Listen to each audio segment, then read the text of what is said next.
Mark 1:29 to 45. So we know that news about Jesus spread everywhere in the surrounding region of Galilee from yesterday's reading. And so Jesus was teaching in the synagogue also. Then they came to Simon's mother-in-law, and she was sick. He healed her. And then she waited on him, and people started to kind of gather at her house door, and he healed.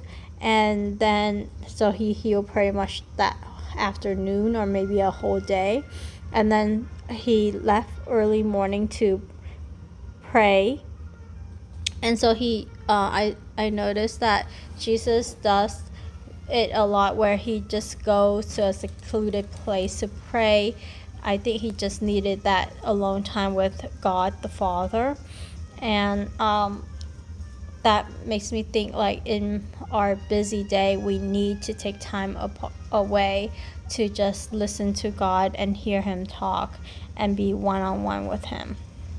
And now that I said that, I'm like thinking about today, my one-on-one at work. I mean, at work we have one-on-one with our manager to just catch up, to like connect.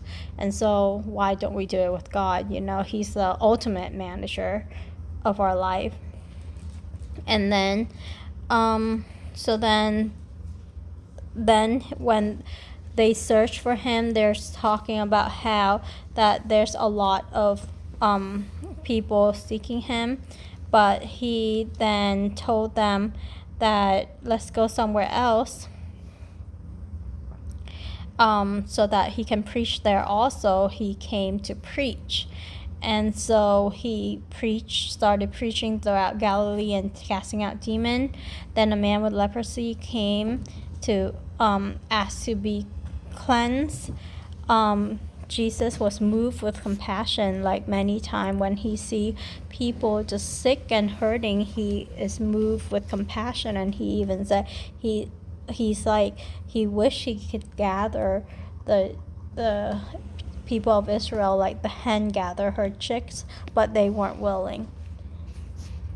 So the man with the leprosy, he healed him, but then he told him to go and offer the cleansing, for your cleansing, what Moses commanded. But instead this man didn't listen. He went out and he proclaimed it freely. He spread the news about Jesus, and that actually didn't help Jesus. It hindered his ministry.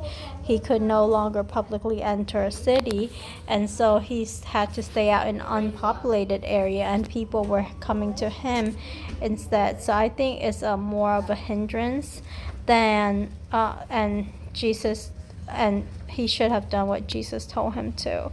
Not only that, when I read about Jesus, he actually forbade the demons from speaking, because they knew who he was, and he doesn't want them to be the people proclaiming who he was to these people.